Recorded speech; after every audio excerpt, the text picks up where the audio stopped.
12 حواری اور اخوان الرسول۔ میرے اس ذوق کے پس منظر میں عبدالشکور صاحب نے یہ طے کر رکھا تھا کہ مجھے وکٹوریہ ریاست کے سب سے اہم تفریحی مقام 12 اپوسلز لے کر جائیں گے۔ یہ تعبیر حضرت عیسیٰ علیہ السلام کے 12 حواریوں یا قریبی ساتھیوں کے لیے استعمال کی جاتی ہے، مگر یہاں ان سے مراد ساحل سے بالکل قریب سمندر میں کھڑی وہ 9 عدد چٹانیں ہیں جو موج ساحل میں گھری تن تنہا صدیوں سے ان موجوں کا مقابلہ کر رہی ہیں۔ ان میں سے ایک چٹان سن 2005 میں گر گئی تھی اور اب یہ 8 ہی رہ گئی ہیں۔ 12 حواریوں سے ان کی نسبت کی یہی وجہ سمجھ میں آتی ہے کہ سیدنا عیسیٰ کے یہ گنتی کے حواری ان کے بعد تن تنہا اور نہتے اپنے دور کی پوری مشرکانہ دنیا سے ٹکرا گئے تھے۔ آخرکار 3 صدیوں کے بعد مسیحیت دنیا کی سب سے بڑی سلطنت یعنی روم کا سرکاری مذہب اور آج دنیا کا سب سے بڑا مذہب بن چکی ہے۔ یہ الگ بات ہے کہ بعد میں آنے والوں نے سیدنا مسیح کی ایمان و اخلاق کی دعوت میں شرک کی آمیزش کر دی۔ یہ اعزاز تو اللہ تعالیٰ نے صرف رسول اللہ صلی اللہ علیہ وآلہ وسلم کو دیا ہے کہ آپ کے اصل پیغام کو کبھی گم نہیں کیا جا سکتا، ہاں اسے از سر نو دریافت کرنا پڑتا ہے۔ رسول اللہ صلی اللہ علیہ وآلہ وسلم کی امت کی ابتدا میں تو صحابہ کرام کی وہ پوری جماعت تھی جس نے دین حق کے ابلاغ کا کام بہت تھوڑے عرصے میں کر ڈالا، مگر اب جبکہ ایمان و اخلاق کی آپ کی اصل دعوت اجنبی ہو چکی ہے، آپ کی امت کو بھی ایسے صاحبان دل چاہیے جو اصل دین کو ڈھونڈیں اور پھر اسے لے کر تن تنہا اور نہتے پوری دنیا سے ٹکرا جائیں۔ شاید یہی وہ لوگ ہیں جن کو رسول اللہ صلی اللہ علیہ وآلہ وسلم نے ایک صحیح حدیث میں اپنے بھائی کا جلیل القدر خطاب دیا اور ان کو دیکھنے کی خواہش کا اظہار کیا تھا۔ یہی وہ لوگ ہیں جو اس وقت صحیح دین پوری دنیا میں پھیلا دیں گے جب باقی لوگ اصل دین کی جگہ اپنے مفادات، خواہشات اور تعصبات کی پیروی کر رہے ہوں گے۔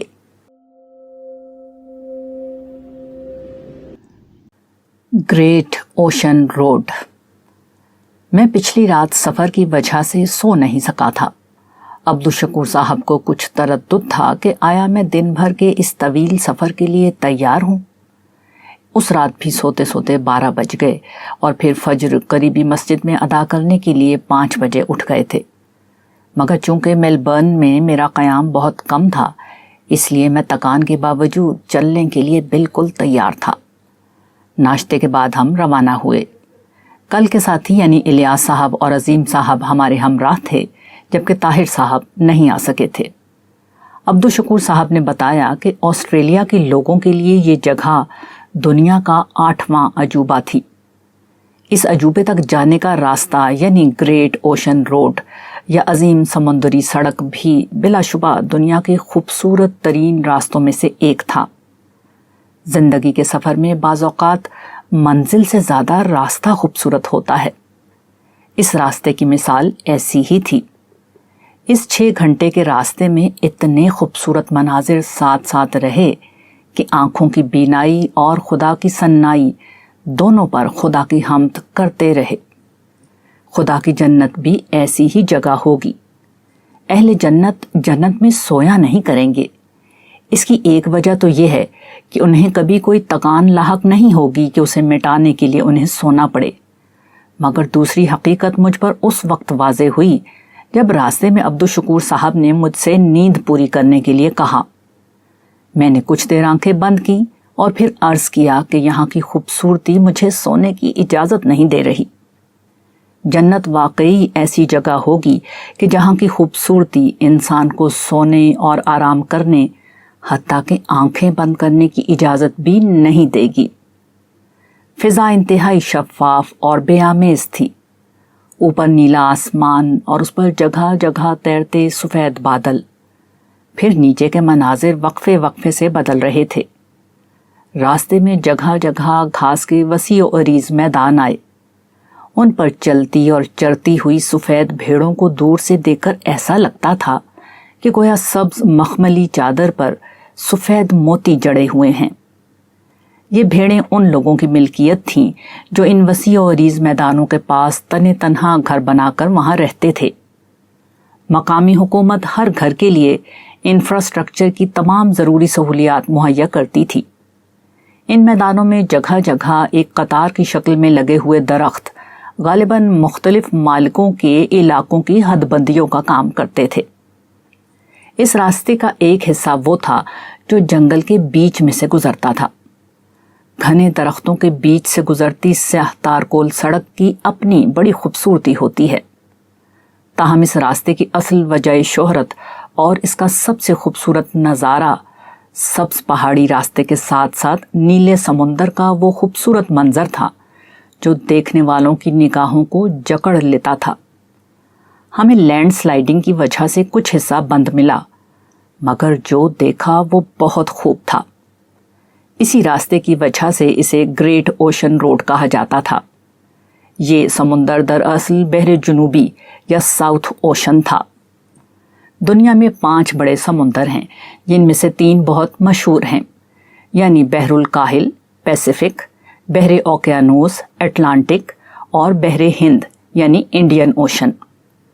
قطب شمالی پر واقع بحر منجمد شمالی یا آرکٹک اوشن چوتھا سمندر ہے، جبکہ 5واں سمندر یہ جنوبی سمندر ہے جو قطب جنوبی میں واقع بر اعظم انٹارکٹا کے ارد گرد پھیلا ہوا ہے۔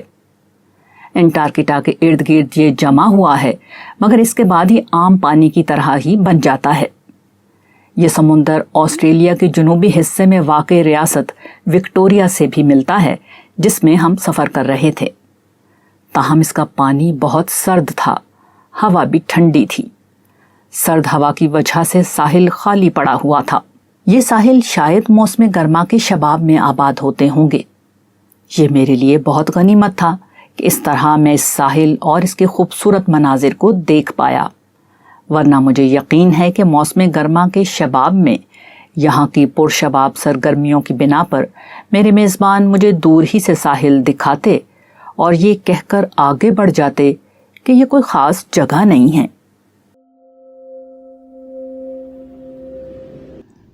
خدا کی قدرت، خدا کی جنت۔ یہاں کا ساحل نیلگوں تھا اور ساحل پر موجود پہاڑ سبزے سے ڈھکے ہوئے تھے۔ ایک پہاڑ کی گھاس کو دیکھ کر لگا کہ گویا یہ گولف کا کوئی خوبصورت میدان ہو۔ میرے لیے یہ بڑا غیر معمولی لمحہ تھا۔ ایک طرف خدا کے جمال کا یہ ظہور اور دوسری طرف اس کی یہ قدرت کہ میں دنیا کے ایک اور بر اعظم پر موجود تھا۔ میرے سامنے ایک ایسا سمندر تھا جس کا ذکر ابھی تک کتابوں میں پڑھا تھا۔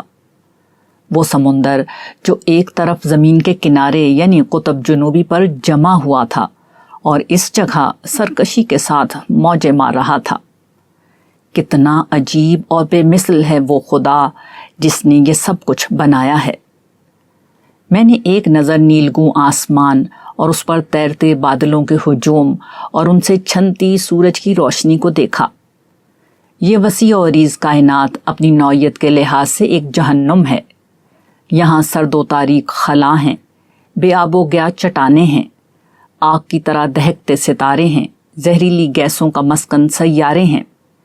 میں اس کائنات کے لیے قاتل کائنات کی اصطلاح استعمال کرتا ہوں کہ یہ زندگی کی ہر قسم کے لیے موت کا حکم رکھتی ہے، مگر اچانک اس کرۂ ارضی پر آ کر کائنات کی تمام طاقتیں اپنا رخ بدلتی ہیں اور زندگی کو جنم دینے اور برقرار رکھنے والا ایک نظام بنا دیتی ہیں۔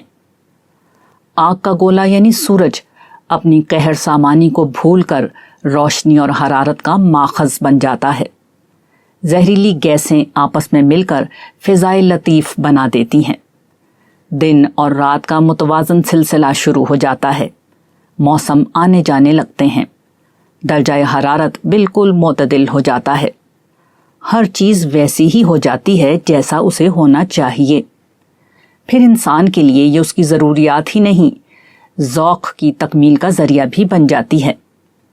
ہم ضرورت کے لیے کھانا کھاتے ہیں، مگر اس کھانے کی لذت ہمیں سرشار کر دیتی ہے۔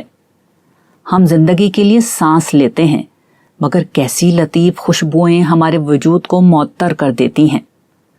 ہم اپنے وجود کے تسلسل کے لیے اپنی نسل بڑھاتے ہیں، مگر یہ تعلق ہماری احساسات کی دنیا کو لافانی رنگ بھی دے جاتا ہے۔ یہ چند مثالیں ہیں جو بتاتی ہیں کہ بنانے والے نے ایک جہنم کے اندر سے انسانوں کے لیے جنت بنا دی ہے۔ دور شکار میں اس نے انسانوں کو جینا سکھایا، دور زراعت میں رہنا بسنا سکھایا، صنعتی دور میں اس کی زندگی کو آسائشوں سے بھر دیا، اور اب اس انفارمیشن ایج میں وہ آخری اور عالمی منادی کر رہا ہے کہ یہ دنیا ختم ہونے والی ہے، ابدی جنت شروع ہونے والی ہے۔ رب العالمین اگر یہ دنیا بنا سکتا ہے تو وہ دنیا بھی بنا سکتا ہے۔ کون ہے جو اس کا طلبگار ہے؟ کون ہے جو اس کے لیے خدا سے سودا کرے کہ وہ ہر خواہش، تعصب اور مفاد سے بلند ہو کر خدا کا بندہ بنے گا؟ آسٹریلیا کے اس دورے میں ہر جگہ میں نے لوگوں کو قرآن کریم اور سیرت رسول صلی اللہ علیہ وآلہ وسلم کی روشنی میں وہی راستہ بتانے کی کوشش کی جو سیدھا جنت میں جاتا ہے۔ مجھے نہیں خبر کہ کتنے لوگ اس پکار کا جواب دیں گے۔ میں نے برس ہا برس میں یہ سیکھا ہے کہ دائی کا کام پہنچانا ہوتا ہے، لوگوں کو بدلنا نہیں ہوتا۔ لوگوں کو بدلنا ہو تو رب العالمین کے ایک اشارے کی دیر ہے، مگر یہ اسے مطلوب نہیں ہے۔ اسے وہ لوگ چاہیے جو اپنی مرضی سے اس کے سامنے جھک جائیں۔ جنت انہی کی وراثت ہے، جنت انہی کی ملکیت ہے۔